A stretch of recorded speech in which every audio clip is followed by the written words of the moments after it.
Bonjour, bienvenue à toutes et tous pour ce webinaire sur le thème de l'inclusion et des outils numériques.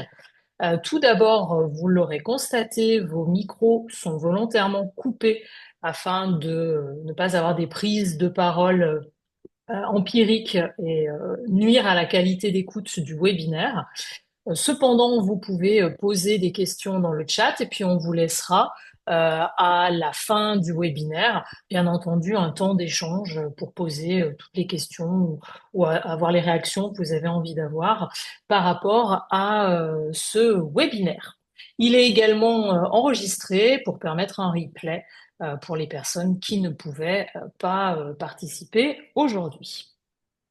Alors, on va se présenter tout d'abord. Donc, moi, je suis Marie-Aline Bayon, je suis la directrice de Solar Music Lab et je suis également formatrice pour l'organisme. Et donc, je suis avec Michel. Michel, je te laisse te présenter. Bonjour tout le monde, donc Michel Gallego. Donc moi je suis coordinateur à Solar Music Lab, je suis également formateur et référent handicap. Je m'occupe de l'accompagnement de tout le monde dans les formations et je suis aussi, comme sûrement beaucoup d'entre vous, professeur d'instruments, de guitare en l'occurrence. Bonjour tout le monde. Merci, Michel. Alors, qui sommes-nous pour les personnes qui ne nous connaissent pas, qui assistent pour la première fois à un webinaire ou un événement qu'on organise? On est donc une association loi 1901 située à Saint-Étienne dans la Loire, région Auvergne-Rhône-Alpes. On a une activité historique d'école de musique pour le côté pratique amateur avec des cours qui sont dispensés à Saint-Étienne. Et on a développé une spécificité numérique depuis 2017 avec le projet de l'école de musique connectée. Spécificité qui a pris de l'ampleur et qui nous a amené à développer le projet associatif sur le volet de la formation professionnelle sous la dénomination Solar Music Lab. Donc on est à côté de l'école de musique, un organisme certifié Calliope, donc label qualité d'État, et on dispense des formations sur l'utilisation des outils numériques dans l'enseignement de la musique pour les professeurs, les chefs d'établissement, là pour le coup au niveau national. Donc on accompagne des équipes, on accompagne des professeurs en individuel et depuis un an, on a une certification au répertoire spécifique qui s'appelle Enseigner la musique avec le numérique et qui est la première certification de ce type pour notre secteur. Voilà, donc on anime beaucoup de webinaires, on fait beaucoup de ressources pour accompagner les professionnels à découvrir les outils numériques selon différents angles. Et donc aujourd'hui, on a décidé de parler de l'inclusion. Alors on n'est pas des spécialistes du handicap et de l'inclusion, mais c'est un sujet qui nous tient à cœur, sur lequel on s'est penché et puis sur lequel on continue de se pencher, bien entendu à la fois pour l'accueil des stagiaires qu'on peut avoir dans nos formations, mais bien entendu aussi par rapport à nos élèves au niveau de l'école de musique. Donc les objectifs de ce webinaire, ils sont assez simples. En premier lieu, c'est resituer le cadre légal par rapport à l'accueil des personnes en situation de handicap pour avoir un niveau d'information minimum.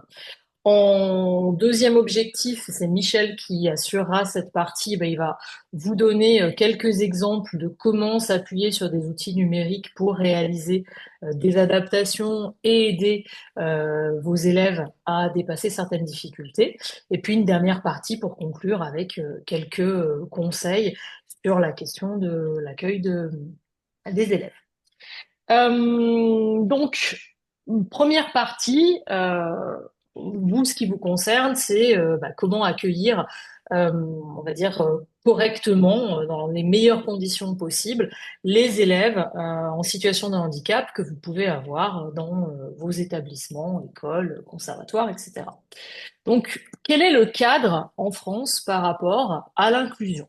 Il y a une loi très importante qui est à connaître, qui est la loi du 11 février 2005, donc qui s'appelle Loi pour l'égalité des droits et des chances, la participation et la citoyenneté des personnes handicapées. Cette loi a fêté ses 20 ans cette année et elle a ouvert la voie à un certain nombre d'améliorations pour les personnes en situation de handicap. Bien entendu, il y a toujours des choses à faire, hein. C'est un sujet assez large. Mais c'est le cadre qui est toujours en vigueur et qui a permis des évolutions quand même importantes dans l'inclusion.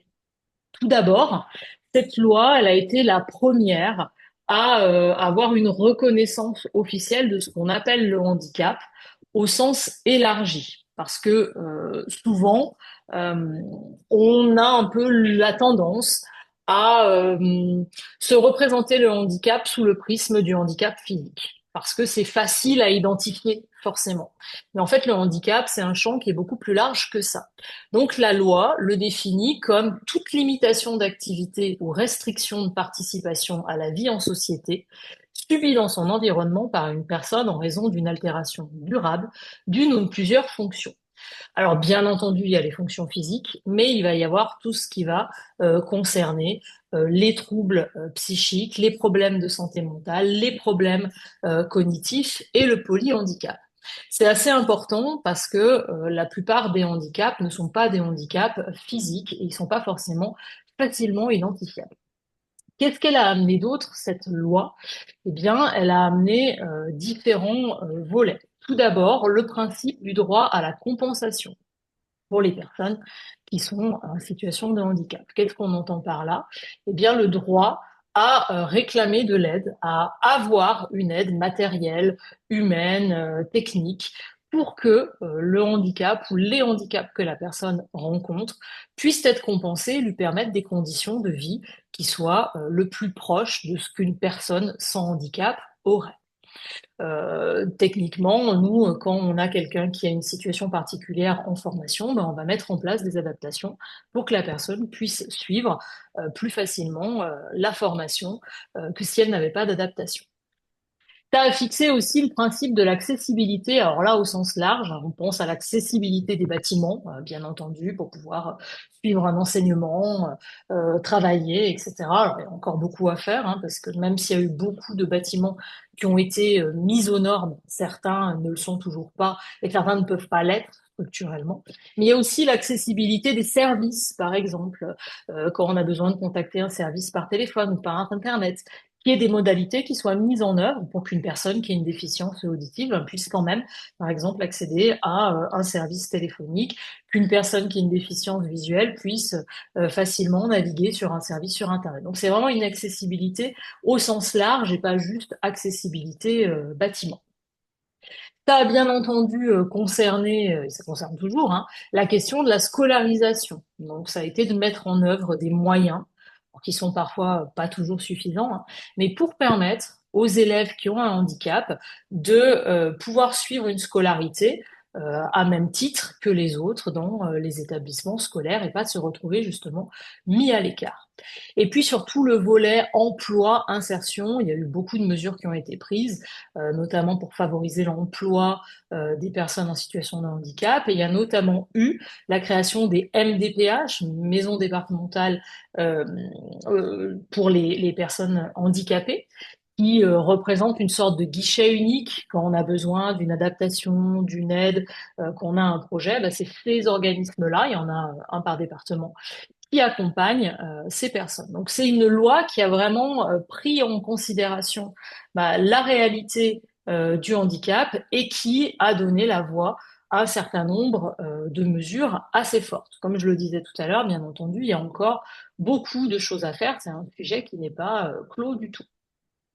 Quelques chiffres sur le handicap pour vous permettre de vous représenter un petit peu ce que c'est. Comme je le disais tout à l'heure, on peut avoir tendance à imaginer le handicap surtout sur le volet handicap physique, accessibilité des bâtiments. Mais en réalité, 80% des handicaps sont des handicaps invisibles. Dedans, il y a la question des troubles psychiques, des troubles cognitifs, mais aussi des maladies chroniques, des troubles sensoriels, qui rentrent en ligne de compte. C'est pas, entre guillemets, forcément écrit sur la figure de quelqu'un qu'il a un handicap. Pourtant, il peut être en difficulté, il peut avoir besoin d'aide, d'une adaptation, d'une compensation. Si on dit ça, c'est parce que dans nos écoles, dans nos conservatoires, nos écoles de musique, on a forcément des élèves qui ont des situations de handicap et qu'on ne voit pas. Et ça, c'est vraiment un facteur important à prendre en considération. on peut être tenté de, voilà, de catégoriser des fois des élèves qui ont des difficultés sur des élèves qui font pas assez d'efforts, qui travaillent pas assez, alors que peut-être ils rencontrent une situation qui n'est pas identifiable à première vue.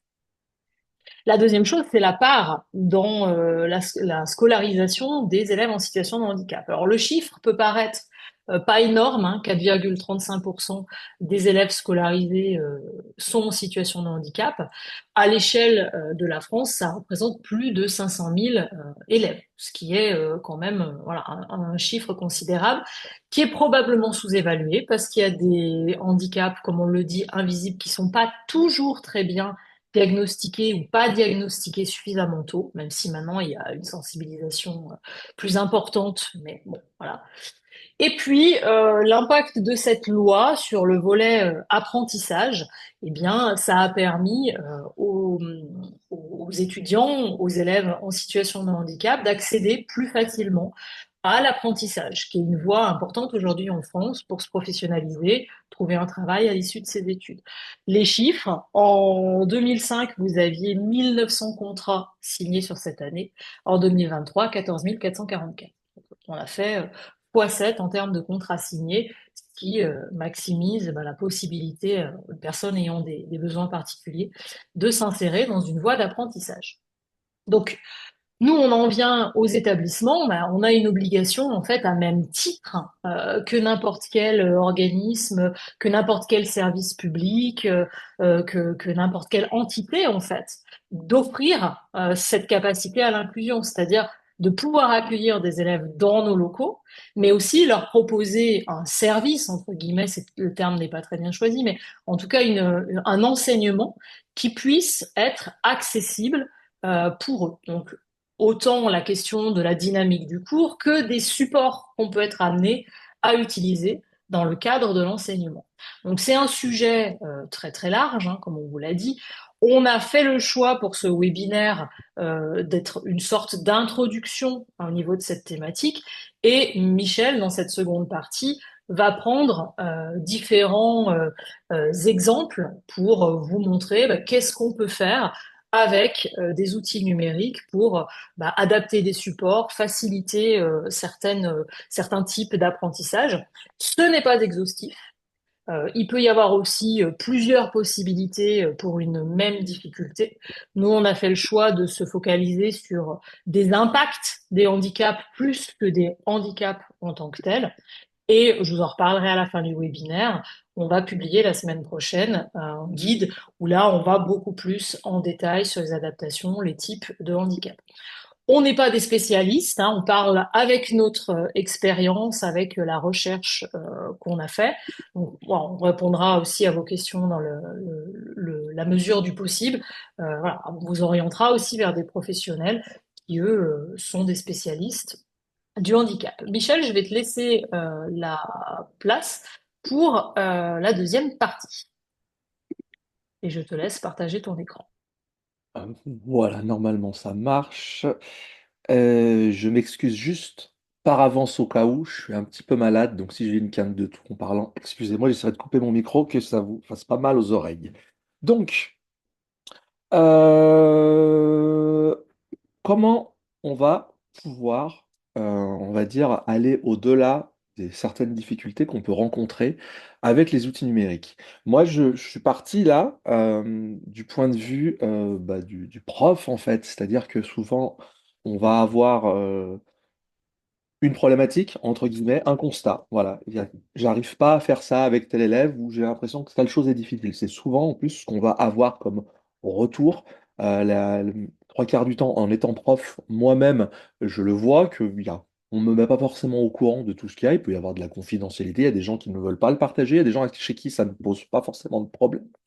Il peut y avoir aussi une non-connaissance parfois d'une situation de handicap cognitif, par exemple, ou d'autres choses comme ça. Donc, on va surtout partir du constat pour se dire, bon, bah voilà, je remarque ça, comment je vais pouvoir proposer quelque chose? Je ferai un petit bilan de tout ce qui s'est dit par la suite, qui pourrait être aussi un point de vue, et Marilyn reviendra dessus. C'est important vraiment de partir du besoin. C'est-à-dire que si on part pas du besoin, on peut être faussé dans nos choix. Ce qui est bien, c'est que les outils numériques, on se rend compte que c'est souvent une alternative qui est proposée dans beaucoup de cas de figure par rapport aux situations de handicap. Et dans la musique, ça va pouvoir forcément bien nous aider. Et que bien évidemment, ça va au-delà, et on en reparlera tout à l'heure, du handicap. Si je prends un exemple, on peut avoir par exemple, voilà, tout simplement, premier constat, des difficultés de compréhension des consignes. Ah, un tel élève, etc. Donc, comment est-ce que je peux pallier à ça, plutôt que me dire peut-être qu'il est tête en l'air, etc. Il y a peut-être un besoin de formuler les consignes différemment, parce que bah, voilà, peut-être qu'il y a un biais de communication qui n'est pas le plus efficace. On va pouvoir, donc comme je disais, des difficultés de lecture, par exemple. Est-ce qu'il n'y a pas une problématique de tel élève peut être voilà, si on commence à faire des autodiagnostics, peut-être un problème de dyslexie, peut-être j'ai tout simplement comment dire, un avancement dans la lecture qui n'est pas forcément espéré par rapport à son âge, ou tout simplement un rapport à l'écrit qui va être difficile. Suivant les types de handicap, on va pouvoir avoir vraiment une difficulté. Donc il va y avoir pas mal de choses qui vont rentrer en compte. Parfois, ça va être, bah voilà, comment c'est écrit, est-ce que le prof a bien écrit, est-ce que je comprends bien, etc. On peut aller très très vite. Et bah, ces élèves-là peuvent facilement être exclus et on va peut-être les catégoriser entre, bon, bah voilà, t'as pas lu la consigne, t'es pas attentif, etc., etc. Qu'est-ce qu'on peut faire à ça? Eh ben, on peut tout simplement imaginer de donner la consigne aussi sur un autre support. Vidéo, pourquoi pas, et ou audio. Pour cela, et c'est à peu près l'axe que je vais essayer de prendre pour tous les cas de figure, le but, c'est pas non plus de se dire, bah tiens, il va falloir que j'ai une surcharge de travail pour tout adapter. Le but, ça va être essayer de se dire, de manière générale, si j'arrive à proposer quelque chose qui peut être fait dans le cours ou qui est pensé pour tous, je vais pouvoir un peu plus donner à tout le monde. On utilise, par exemple, nous, un espace de ressources partagées que beaucoup connaissent, qui est Padlet. Cet espace d'échange, alors pour ceux qui ne connaissent pas, je vais vous montrer à quoi ça ressemble très très brièvement pour que vous puissiez voir, et puis je vais vous montrer juste tout simplement comment est-ce qu'on peut faire. On a, attendez que je change mon partage d'écran sur mon autre fenêtre. Un Padlet, ça peut ressembler à ça. Voilà, on peut avoir des colonnes avec différentes informations qui vont concerner les cours qu'on va pouvoir donner. On peut mettre de la vidéo, de l'audio, des consignes écrites, des liens. On peut mettre pas mal de choses. Certains s'en servent juste comme de cahiers de texte numériques, d'autres vont un peu plus loin. Ça va vraiment dépendre à chacun. Quand on commence à avoir, par exemple, ceci qui va être en utilité, utilisé globalement pendant les cours, pendant la classe, etc., etc., et pour le travail à la maison, on va pouvoir, par exemple, pour une histoire de consigne, euh, faire cela beaucoup plus facilement. Je vais changer de fenêtre, excusez-moi, pour pas que ce soit non plus trop... Ah, pardon, j'ai réduit la fenêtre. C'est Zoom qui me met l'option juste quand il faut pas. C'est pour la fenêtre du milieu, hein. Juste, je baisse. Voilà. Donc quand le Padlet est vierge, pardon pour les manips, mon Padlet là est tout neuf, par exemple, je suis avec un nouvel élève. Si je décide de mettre une consigne à l'écrit, pour le prochain cours par exemple, je vous fais vraiment la manip en direct, hein, pour le prochain cours. Et je vais expliquer, voilà, travailler l'exercice de, sur les doubles croches. Imaginons, c'est ça le cas de figure. Si j'ai besoin rapidement pendant le cours de rajouter quelque chose en plus parce que je me dis que la consigne, peut-être qu'elle ne sera pas tout à fait bien comprise à l'écrit pour différentes raisons, parce que je me rends compte que ça ne matche pas, il est facilement possible, via le Padlet, soit d'enregistrer une vidéo, pour donner la consigne. Alors là, je fais double caméra de partout, mais je vais essayer. N'oubliez pas pour la semaine prochaine de travailler les exercices sur les doubles croches et l'exercice 3 sur les triolets. J'ai fait ma vidéo que je peux faire pendant le cours, pendant que je donne mon explication, et elle est en ligne immédiatement. Voilà, elle est en ligne tout de suite. Si la vidéo me plaît pas, parce que voilà, je peux faire un audio. Je vais pouvoir aussi pouvoir rajouter parce que Non, ça c'est après par la suite. Rajouter des sous-titres si je veux sur la vidéo. Hop, de partout, mais je vais essayer. Alors, hop, l'ajout de sous-titres. Je ne l'ai plus, mon ajout de sous-titres. Ah, petite blague. Alors, je vous montrerai sur une autre vidéo, parce que j'ai dû décocher quelque chose sur le Padlet, vu que je ne l'ai pas configuré correctement à la base, mais je vous montrerai sur l'autre Padlet comment c'est possible. Si j'ai besoin tout simplement de faire un audio, c'est la même manipulation, on a quelque chose de très simple, enregistreur audio. La consigne pour le cours de la semaine prochaine est de travailler l'exercice 2. N'oubliez pas de faire attention à la première partie où vous allez un peu trop vite, par exemple. Voilà. C'est fait à l'intérieur du cours, ça ne me demande pas de travail supplémentaire parce que je peux le faire pendant que je donne la consigne. L'élève qui en a besoin pourra accéder à l'audio ou à la vidéo, ou aux deux si on veut faire les deux, même si je pense que ça sert à rien de faire les deux en même temps. La consigne sera quand même à l'écrit, comme ça ceux qui pourront avoir consigne écrite et pas avoir besoin de la vidéo, bah, ça sera plus simple. Ça peut, si on va encore au-delà de l'handicap, ça peut même aider les familles parfois à ne pas comprendre, problème de lecture, etc. On va même au-delà du handicap. Juste pour une histoire de consigne et de rapport à l'écrit qui peut concerner peut-être des élèves qui pourrait être affilié à de la dyslexie ou des choses comme ça, ou tout simplement quelqu'un qui a une visibilité qui n'est pas forcément très très bonne et qui ça va être compliqué. Voilà. Moi, je pars juste du constat problématique sur la lecture. J'ai une solution qui peut en plus convenir à tout le monde, tout simplement. Si je prends un autre exemple, on pourra dialoguer après par la suite, hein. Je reviens sur mon exemple d'après. Des difficultés de lecture, de partition, quelles qu'elles soient, on peut se rendre compte que bah, l'élève, voilà, ou les élèves, bien évidemment, hein, ça, au niveau de la lecture, c'est problématique, il y a quelque chose qui ne marche pas bien. Voilà. Donc, on va pouvoir peut-être travailler au niveau de cette partition, voir bah, qu'est-ce qu'on peut faire, et on va cibler un outil de notation. Comme constat, on peut avoir bah, la confusion des notes, les notes proches, par exemple, qui peuvent être problématiques. Euh, Grâce à un outil de notation que j'ai choisi là, mais d'autres peuvent le faire. Mais nous, je fais parti pris de choisir certains outils pour montrer des choses concrètes, qui s'appelle Flat for Education. On va pouvoir, par exemple, bah, colorer les notes. Je vais vous montrer comment ça marche parce que c'est très très facile pour pouvoir avoir des repères. Pourquoi pas agrandir la portée si nécessaire. On peut avoir des difficultés de vision qui font que les notes sont trop proches.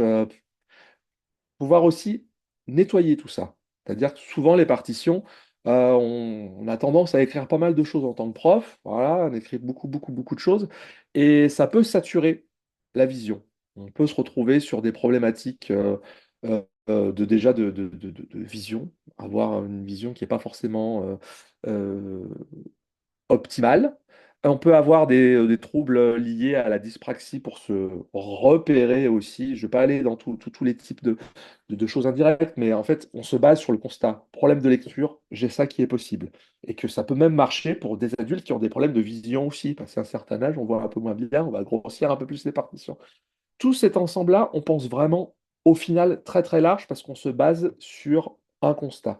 Et je le répète, ce constat-là, il est important de se baser sur ça et de ne pas partir de la possibilité que le handicap engendre quelque chose. Certains élèves vont compenser, donc le but c'est de pouvoir les soulager si jamais ils compensent, mais peut-être qu'il n'y aura pas de problématique. Les situations de handicap, elles ne sont pas forcément vraiment aussi définies que ça parfois. Il y a des choses qui vont aider, des solutions qui sont communes et qui vont aider, mais les constats ne sont pas forcément les mêmes.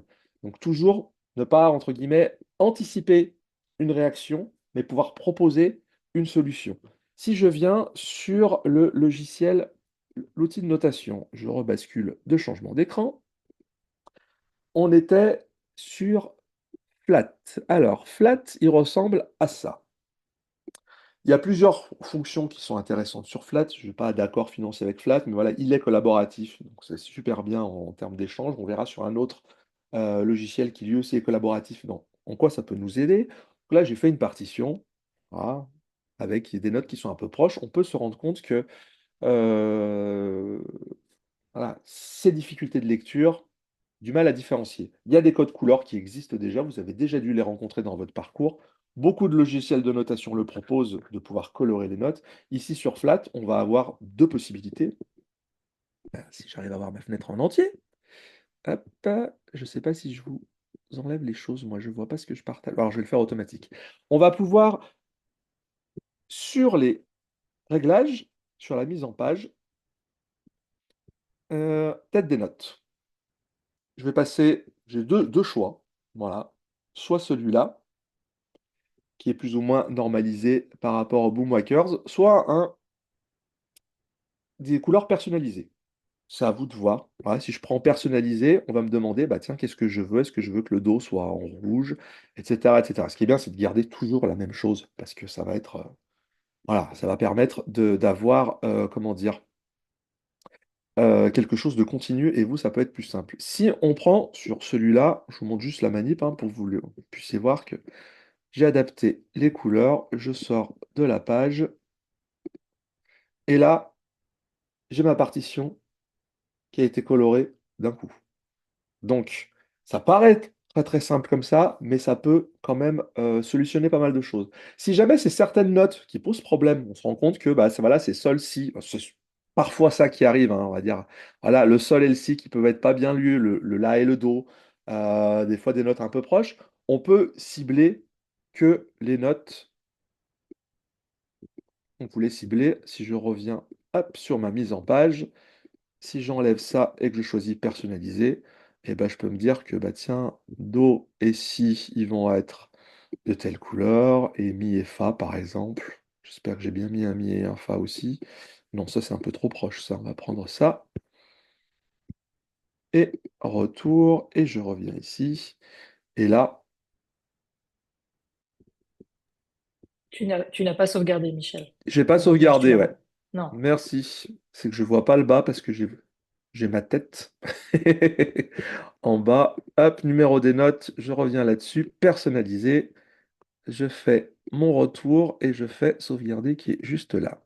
Et là, hop, j'ai les notes colorées qui étaient nécessaires. C'est-à-dire que là, j'ai mon mi fa et mon si do. Ce qui va me permettre aussi d'être dans une logique d'apprentissage et me dire, bah tiens, voilà, je t'ai fourni à un élève, deux, voire peut-être même tous, parce qu'au final, ceux que ça dérange pas que ça soit coloré, est-ce que c'est vraiment grave?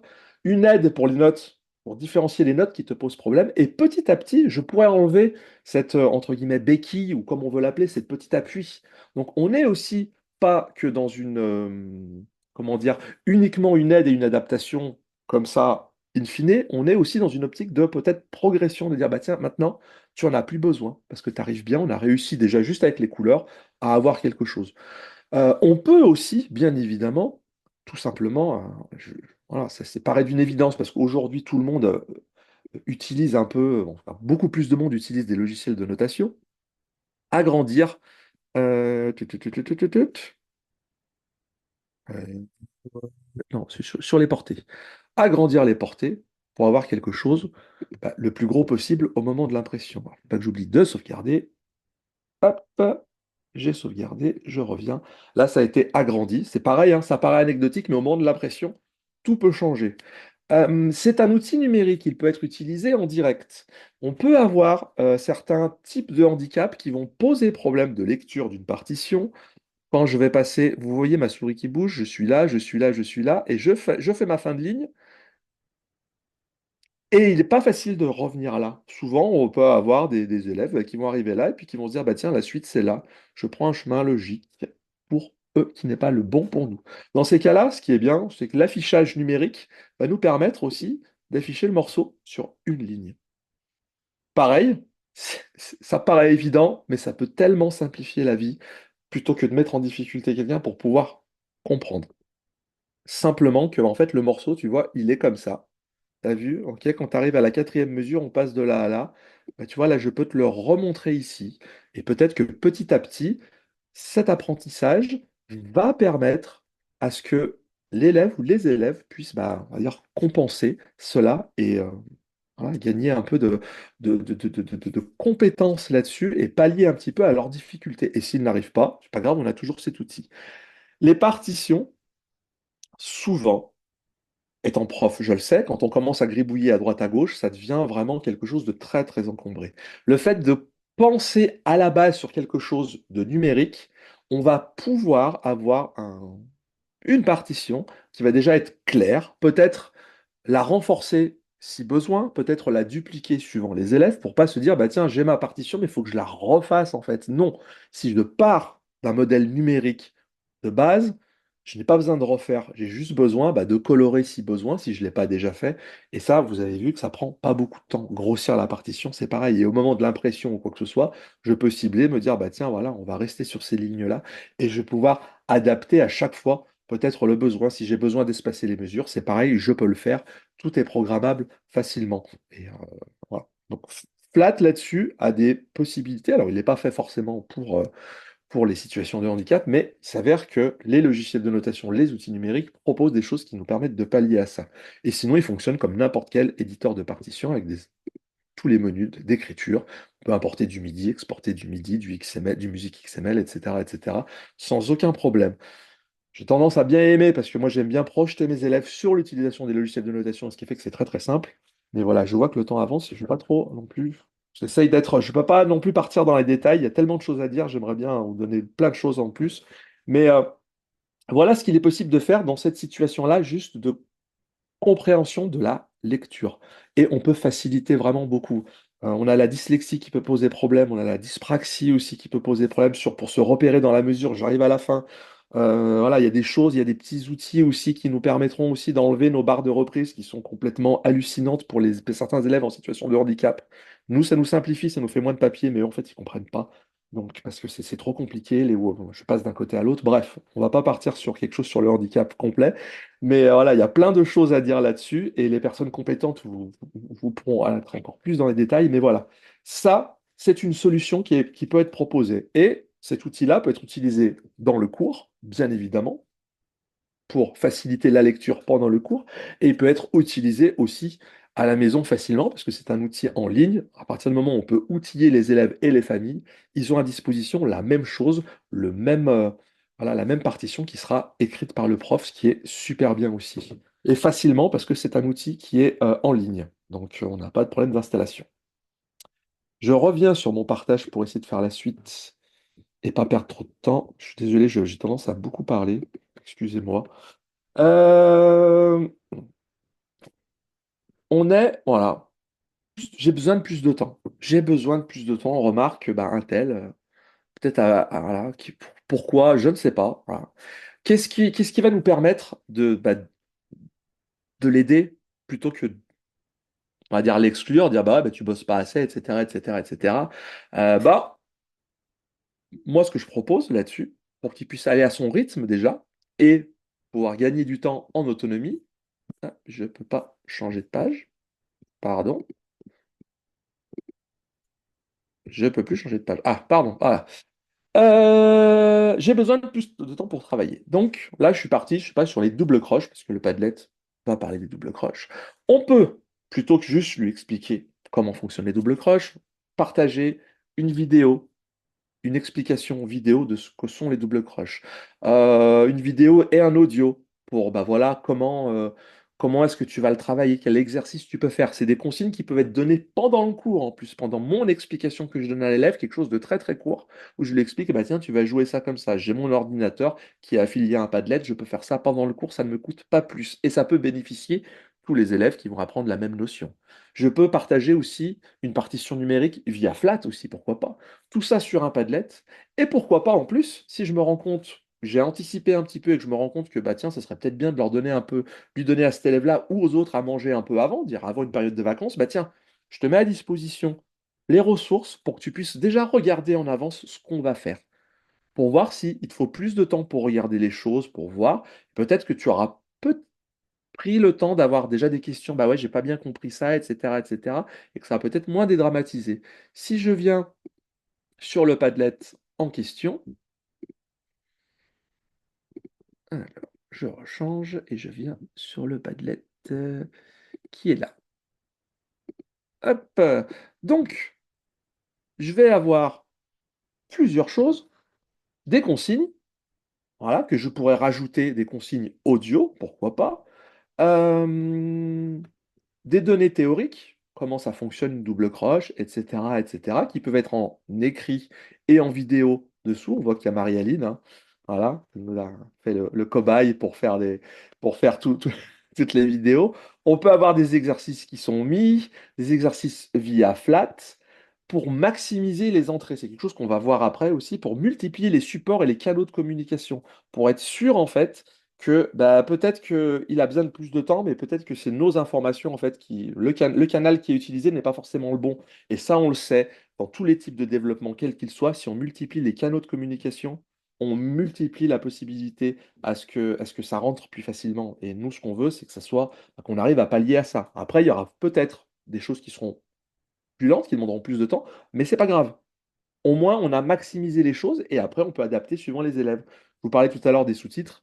Vous voyez, hop, il y a juste une fonction là, si je veux activer les sous-titres, si ça marche, ça va. J'ai votre fenêtre dessous que je n'arrive pas à enlever. Ah, Bonjour il et ne pas. bienvenue sur le Padlet. Hop, voilà.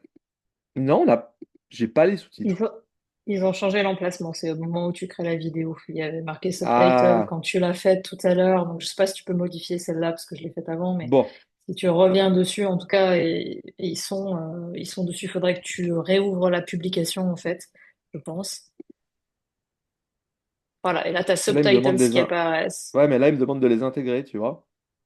Pas Ah, désactiver. Ça a changé depuis la bon, bah, semaine dernière. faudrait qu'on vérifie. Alors, ils font beaucoup de Je mises vous à jour. trouverai une solution. Je suis désolé pour ce petit couac. Mais bon, après, si c'est en écrit, parce que c'était une fonctionnalité récente de Padlet, hein, donc ils ont dû changer quelque chose récemment. Donc tout ça pour expliquer qu'effectivement, en multipliant toutes ces possibilités-là, je vais maximiser le travail de l'élève en mettant le travail d'écoute. Et que techniquement, on va dire, ces ressources-là, elles ne sont pas exclusive pour quelqu'un qui aurait juste besoin de temps de plus travailler. Ça va pouvoir peut-être maximiser le temps de ceux qui vont, entre guillemets, à la vitesse qu'on imagine qui est correcte. En fait, c'est bénéfique à tout le monde. Et bien évidemment, le partage en amont, c'est quelque chose peut-être à réfléchir aussi. Il faut anticiper un peu plus. Mais en repensant légèrement notre vision de notre enseignement, on peut réussir à adapter quand même beaucoup de choses. On a vu sur la partition, à partir du moment où elle va être numérique, on va déjà pouvoir avoir une action dessus. Si je me dis que je vais partager des données de cours via un cahier de texte numérique où je peux mettre des vidéos, etc., comme le Padlet, je vais pouvoir aussi, bien évidemment, mettre des choses, des consignes différentes, écrit, oral, etc., etc. Je continue, si je peux. Voilà. Bah voilà. Les problèmes de mémorisation, on en revient. Je vais aller vite sur celui-là. On multiplie les canaux de communication. J'ai une multiplicité des supports. Un support audio qui va me permettre euh, de maximiser mon entrée par rapport à l'écoute, maximiser mon entrée par rapport à la vidéo, où je vais bien voir le doigté de la mélodie, par exemple. Je vais avoir peut-être une partition numérique avec juste les notes ou peut-être des petites indications qui vont permettre de mémoriser, tout ça sur un Padlet. Je vais vraiment mettre toutes les chances de mon côté plutôt que juste de me dire, bah, j'ai fourni une partition ou je fournis déjà une vidéo, ce qui peut être bien, mais là, c'est vraiment la multiplicité des entrées pour voir ce qui va marcher. On a souvent suivant les types de handicap ou même les gens, un canal qui passe mieux que les autres. Donc après, on va pouvoir se dire, bah tiens, pour un tel, j'ai un peu plus besoin qu'il y ait une vidéo, donc je vais penser à ce qui est toujours une petite vidéo ou une photo du doigté. Ça peut être vraiment pas grand-chose, mais si on associe le visuel, l'auditif, et puis pourquoi pas après quelque chose via l'écrit d'une partition ou même l'audio d'une partition, parce que Flat nous permet de lire bien évidemment les partitions en audio, on va pouvoir maximiser tout ça. J'essaie d'aller un petit peu vite. Ici, on peut avoir aussi des élèves où on va se rendre compte que alors, la formulation, elle est un peu barbare comme ça, a du mal à adhérer à un format de cours très scolaire, mais c'est se dire quelqu'un qui veut faire de la musique, mais on se rend compte que, en fait, la maîtrise instrumentale, elle n'est pas forcément là, pour diverses raisons, hein. Je pars du constat comme d'habitude. Et comment? Bah, Qu'est-ce que je peux lui proposer à cet élève-là plutôt que de lui dire, bah non, en fait, écoute, on va travailler tes doigtés, on va travailler des... et puis c'est tout. Voilà. Difficulté de travail, entre guillemets, sur l'instrument, mais intérêt, quand même, il y a un intérêt pour la musique. On peut utiliser une plateforme en ligne, un logiciel qui s'appelle Soundtrap, qui va nous permettre de entrer directement dans la création musicale. Je refais mon petit partage d'écran. Soundtrap, ça ressemble à ça.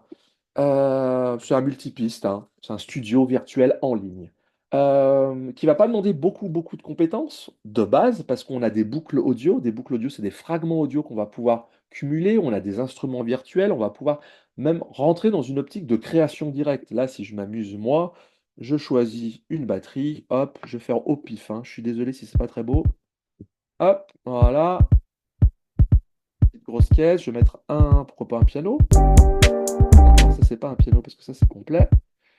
Le piano tout seul.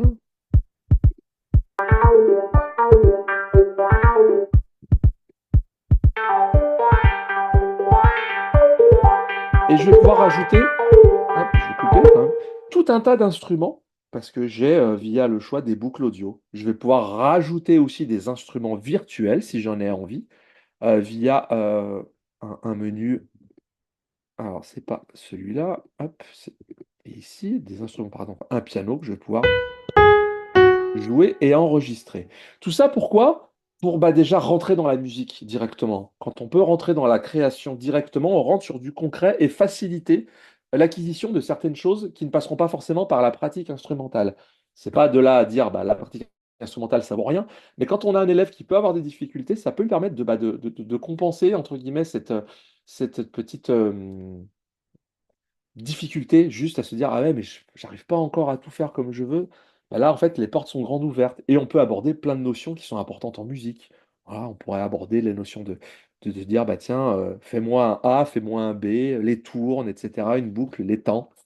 Ce qui est bien en plus, c'est que là-dessus, on peut avoir un suivi avec mon élève qui participerait au projet. C'est un projet collaboratif, Soundtrap est collaboratif, donc je vais même pouvoir commenter très bien, crée-moi. Bon, très bien. Je pense vraiment à faire une deuxième partie. Hop, je l'envoie. Il est au courant en direct. On peut échanger s'il y a besoin parfois. Ça peut être un travail qui est fait pendant le cours. Et on peut vraiment rentrer tout de suite dans le travail de la musique. Voilà.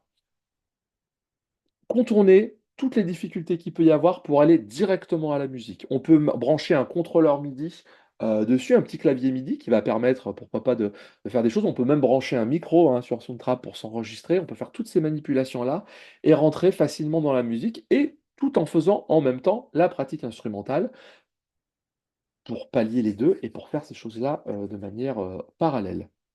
J'essaie d'aller un peu vite parce que j'ai pris beaucoup de retard. On peut avoir une dernière partie sur, pourquoi pas, des difficultés de concentration. Voilà, pour ça, enfin, on se rend compte que bah, un élève va avoir, pourquoi pas, dans un cours collectif, voilà, deux, trois élèves ou même un cours global, pas la possibilité à des moments de travailler sur quelque chose d'important. Voilà, une difficulté sur ma guitare, par exemple et bah, comment je vais faire dans mon cours collectif pour qu'ils puissent s'isoler un peu et se me dire, bon, bah ok, bah, je vais pouvoir te faire travailler correctement malgré tout ce qu'il y a autour qui peut te déconcentrer, et après tu vas pouvoir nous rejoindre. On peut avoir dans la salle présente ou dans une salle à côté qui peut être surveillée ou une salle ouverte ou quoi que ce soit, mais voilà, ça, c'est des histoires de locaux. Un ordinateur ou une tablette avec un casque audio. Les photos des doigtés accessibles, comme on a vu sur le Padlet, qui serait déjà, si on travaille déjà avec un Padlet, des très courtes vidéos pour qu'ils puissent travailler, la suite d'accords qui est sur Flight, des consignes étapées, parce qu'effectivement, c'est très très important pédagogiquement d'avoir des consignes qui sont très très brèves. Bref, le tout sur un Padlet, tout ça branché sur un ordinateur et on peut dire à un moment, tu as une difficulté, là c'est trop pour toi, ok, tu peux t'isoler, prends un casque, nous on va continuer ce qu'on va faire, renforce ce que tu as besoin de renforcer, je suis là si besoin, et quand tu te sens à l'aise, reviens. Sachant que ça sera aussi disponible à la maison. Donc, on a vraiment ce truc-là. J'ai besoin à un moment de prendre un temps musical et de m'enfermer dans ma bulle pour travailler correctement parce que j'ai trop de distractions à côté. Et ceux qui gèrent des collectifs, vous le savez que c'est très très compliqué parfois. C'est soit voilà, tout le monde fait exactement ce qu'on dit, dès qu'il y a un petit travail un peu indépendant, ça peut être un peu compliqué. Donc voilà à peu près ce que je voulais dire. Je suis allé un peu vite, mais je suis désolé parce que le temps passe très très vite et je parle beaucoup. Euh, hop, j'arrête le partage et je te ferai basculer. Quoi qu'il arrive, voilà, si vous voulez plus d'informations sur les trucs, on en parlera à la fin. Et puis moi, je suis disponible pour en parler, bien évidemment, avec n'importe qui. Au contraire, le partage d'expérience est important. Merci Michel, merci pour toutes ces explications. Effectivement, c'est court pour rentrer dans les détails. On a envie de vous apporter beaucoup de contenu. Mais voilà, effectivement, ça peut pas remplacer une action de formation ou de l'échange entre pairs, comme Michel échangeait. On peut développer beaucoup le sujet. Une dernière partie, donc, pour finaliser un petit peu ce qu'on s'est dit, synthétiser déjà la question de la pédagogie inclusive, hein, vous l'aurez compris à travers ce que Michel vous a présenté comme exemple d'adaptation possible. Il y a quatre grandes idées, on va dire, dans l'idée d'une pédagogie inclusive. C'est déjà la personnalisation, de pouvoir adapter en partant du besoin de l'élève, comme Michel vous l'a explicité, avoir des supports qui sont adaptés avec des outils numériques, ça permet de faire des adaptations en temps réel, personnalisées en fonction du besoin. La question de la flexibilité, pouvoir proposer des contenus, les organiser, ça permet à l'élève d'avoir un rythme qui est plus adapté à son besoin à lui, à ce qu'il est capable de faire. Même s'il est dans un collectif, bah, ça va lui donner l'occasion de pouvoir approfondir, revoir, mieux comprendre au calme les éléments que peut-être dans le groupe il a eu du mal à comprendre. La question de l'accessibilité aussi, bien entendu, hein. Vous avez vu, l'idée numérique, c'est de pouvoir multiplier justement l'accès à la connaissance, l'accès à la compétence avec des supports qui vont impacter différemment la mémorisation, la compréhension. Certaines personnes sont plus visuelles, d'autres plus auditives. Certains ont besoin comment dire, combiner deux éléments pour arriver à vraiment se plonger dans la notion.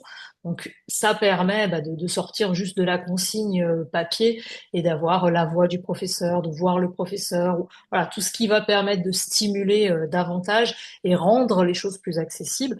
Et puis, cette notion de participation, c'est-à-dire que ça peut pas se faire sans l'élève non plus, sans l'élève et ou sa famille. C'est pas parce que l'élève a une difficulté qu'il peut pas être acteur de son apprentissage. Et l'adaptation, elle va se construire aussi avec lui par rapport à ce qu'il exprime, par rapport à ses besoins, que ce soit sur la question du support, de la méthode, ou que ce soit justement dans le rythme. Il n'y a pas de réponse toute faite, il y a, j'ai envie de dire, autant de possibilités qu'il y a aussi de situations particulières et d'élèves associés à ces situations particulières.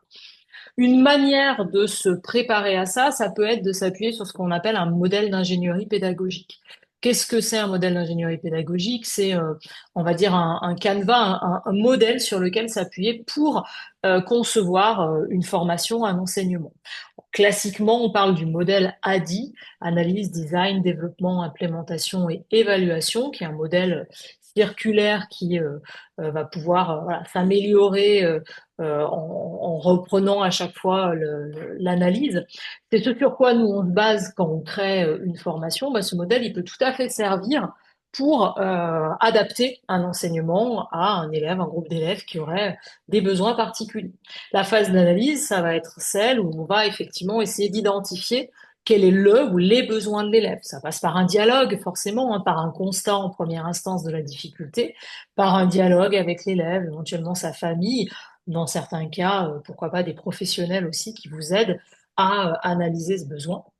La phase de design, ça va être bah, le moment où on se pose la question, comment je fais l'adaptation, qu'est-ce que je définis comme objectif, qu'est-ce que je mets en place comme méthode pour l'aider à dépasser cette difficulté.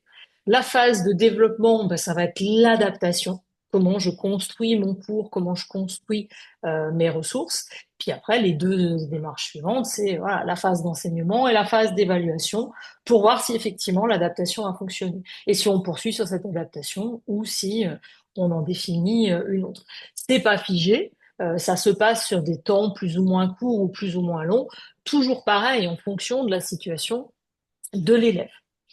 Euh, Nous, ce qu'on peut vous conseiller, alors bien entendu, c'est de vous documenter, hein, de vous informer, mais c'est aussi de penser que vous n'êtes pas tout seul. Il y a des spécialistes du handicap et de l'adaptation que vous pouvez mobiliser à l'échelle de vos établissements. Déjà, il y a tous les professionnels de santé. Selon les situations de vos élèves, bah, vous pouvez être amené à avoir un échange, par exemple, avec un orthophoniste, un psychologue scolaire, si ça apporte un plus si c'est une nécessité. Alors bien entendu par le biais des familles, hein, il n'est pas question de s'immiscer dans la vie des uns et des autres comme ça, mais si l'élève est lui accompagné par des professionnels, avoir un contact, une aide, un échange avec ces professionnels, ça peut vous aider, vous, en tant qu'enseignant de la musique, à réaliser les adaptations nécessaires pour le cours de musique. Il y a des organismes spécialisés aussi dans l'accompagnement des personnes en situation de handicap. Je pense à la GFIP notamment, hein, qui a sur le territoire national un certain nombre d'antennes qui sont, nous, des gens avec qui on collabore beaucoup, notamment sur le plan de la ressource. Ils proposent beaucoup de ressources, de webinaires, de choses qui permettent de s'informer et de se documenter. Et on parle des élèves, mais ça peut comment dire, concerner aussi, on pense beaucoup aux enfants, mais ça peut concerner aussi des adultes qui peuvent être potentiellement suivis et qui sont dans vos établissements. Et puis, il y a aussi des personnes ressources. Alors, de plus en plus dans les établissements, on nomme des référents handicap, hein. Nous, voilà, Michel, vous avez vu, est le référent handicap de notre établissement. Donc, s'il y a un référent, forcément, vous allez pouvoir échanger avec lui sur sa situation. Ça peut être aussi de s'adresser à des musicothérapeutes ou des collègues, sans aller jusque être référent handicap, qui ont une expérience par rapport à ça, qui ont accueilli des élèves en situation de handicap, qui ont développé une forme d'expertise et qui vont pouvoir vous aider. En tout cas, il ne faut pas se penser comme étant isolé. Il y a beaucoup de possibilités, beaucoup de gens qui sont compétents sur ces questions-là.